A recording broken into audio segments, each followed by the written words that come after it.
Bienvenidos a esta segunda charla de abonado para niños. Lo primero que tenéis que tener en cuenta es el concepto de desarrollo de los histórico de los productos que haya tenido la tierra y luego esas características de los productos.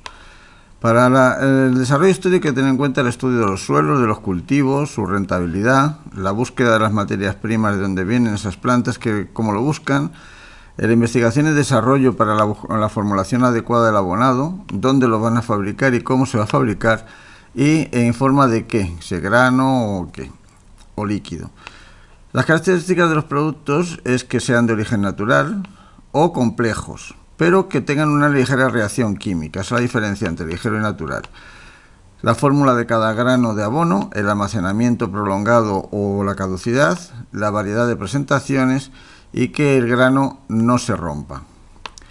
Tenemos que buscar un abono a la carta, aunque ya sé que todo está muy estandarizado y siempre se hace lo tradicional, tenemos que hacer un abono a la carta. Para ello tenemos que ver las características y las necesidades reales del cultivo, el estudio de los suelos, del cultivo y de la mejora de ese suelo. La mejora de la rentabilidad viene por las fórmulas complejas al gusto, a la carta. El nitrógeno, fósforo y potasio, el NPK de todos los días, los microelementos necesarios para cada planta, los sustratos activos y los sustratos orgánicos. La presentación al gusto, en exclusividad, calidad, diferenciación y beneficio, serán las metas a seguir. Tenemos que conseguir que esta planta sea la que tengamos y no esta. ¿Cuál es la problemática actual de la fertilización? Pues que el aporte nutritivo del complejo NPK más los macroelementos como son el azufre, el calcio y el magnesio, los oligoelementos como el hierro, manganeso, zinc, cobre, molibdeno, boro y cloro, no se hacen los aportes adecuados. Siempre se echa NPK y punto. La liberación, pues que la curva de asimilación que vimos en la primera charla y con la curva de liberación iban una creciendo y la otra decreciendo, si os recordáis. El aprovechamiento de los recursos del suelo, tenemos que tener un suelo equilibrado, y el aprovechamiento de los nutrientes teniendo en cuenta las pérdidas. Los problemas es la nutrición completa, el NPK más elementos más las sustancias microelementos. La asimilabilidad, que se aproveche por la planta, de nada nos sirve echar algo que no se va a aprovechar. La liberación, según correspondiendo a las curvas de necesidad de la planta y no de liberación de la fábrica de abonos.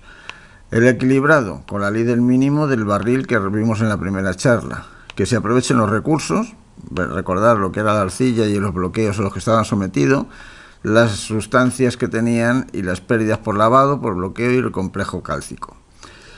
Recordar que el arado rompe esos bloqueos, pero no lo llega a romper muchísimo, ni consiguiendo batir toda la tierra desbloquearíamos. El aprovechamiento de los elementos del abono, según la tabla de aprovechamientos que nos faciliten, y el adecuado a cada cultivo, según cada necesidad de cada planta. Los elementos nutritivos básicos, nitrógeno, fósforo y potasa, los secundarios, calcio, magnesio y azufre, y los microelementos, hierro, manganeso, zinc, cobre, molibdeno, boro y cloro, que son muy similares a los que vimos en las charlas de nutrición animal. El nitrógeno se encuentra en los tejidos meristemáticos o de crecimiento, en raíces, yemas, hojas, flores y frutos. Forma parte de la clorofila, las plantas lo absorben en todo momento del ciclo, más al principio y a la hora de lo que es verde. La planta también somete críticos de absorción y el exceso puede causar problemas. El fósforo es un elemento fundamental en la biología de los seres, indispensable para el crecimiento de los vegetales, participa en la función clorofílica, favorece el crecimiento de las raíces, aumenta la resistencia a las heladas, a la sequía y a las enfermedades, constituye un favor de precocidad de la maduración de los frutos y favorece el desarrollo de los nudos de las leguminosas.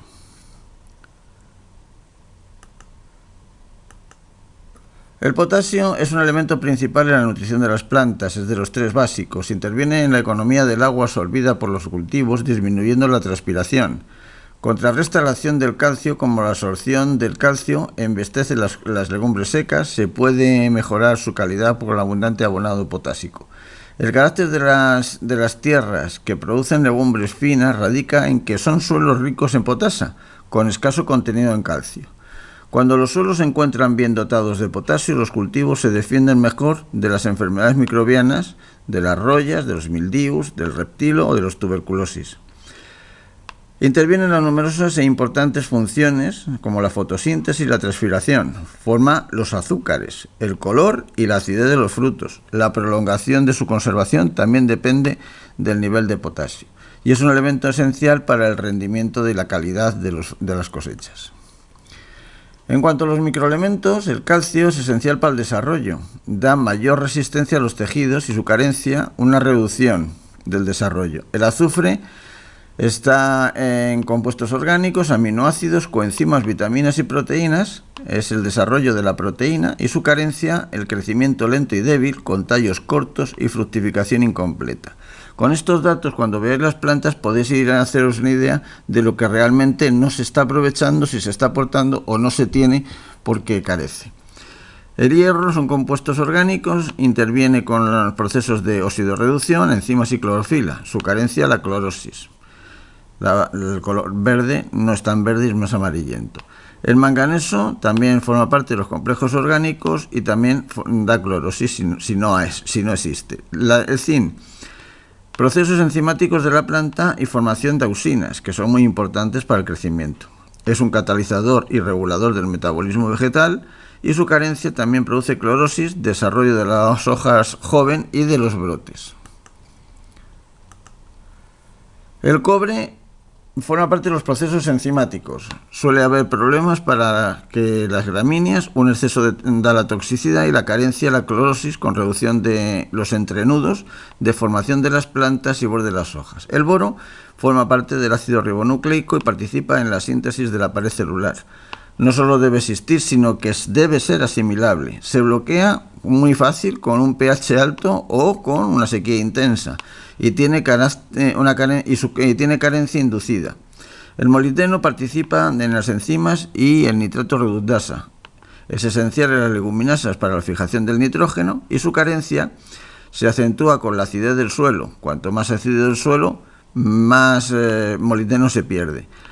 Los síntomas son similares a la carencia del nitrógeno, los problemas en suelos ácidos y arenosos. El magnesio forma parte de la clorofila y acumulación en reservas de azúcares, hidratos de carbono, proteínas y vitaminas en la planta. El amarillamiento progresivo entre los nervios es uno de los datos. Características en suelos ligeros, ácidos y lavados con escaso complejo. Carencias en suelos muy cultivados. Carencias por antagonismo con cultivos sensibles, como por ejemplo la viña, frutales, hortalizas, maíz y las praderas naturales. Con este cuadro resumen, pues vemos un poco también las formas de presentación y los sinergismos y antagonismos que debemos tener en cuenta a la hora de elegir un buen abonado. El azufre es un factor de producción.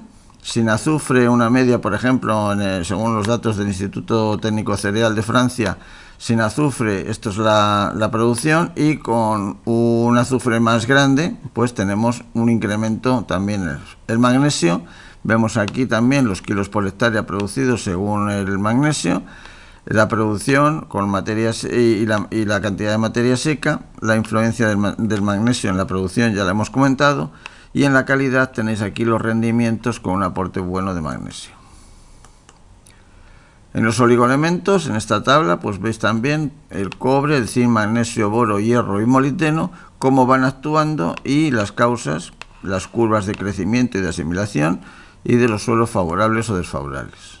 Para tener una referencia y un resumen corto y no hacer esto mucho más largo, tenemos que los cultivos, las necesidades de los cultivos básicas, aparte del NPK que hemos hablado, pues la col, hierro, molibdeno, boro, zinc, por ejemplo el pimiento, fósforo y potasio, la alcachofa también, fósforo y potasio, pero la lechuga, por ejemplo, que no se le aporta prácticamente más que nitrógeno, también necesita manganeso, cobre, boro, molibdeno y zinc, o el ajo, que es, por ejemplo, de las pedroñeras, azufre, zinc, boro, molibdeno y calcio, que pocas veces también se les aporta.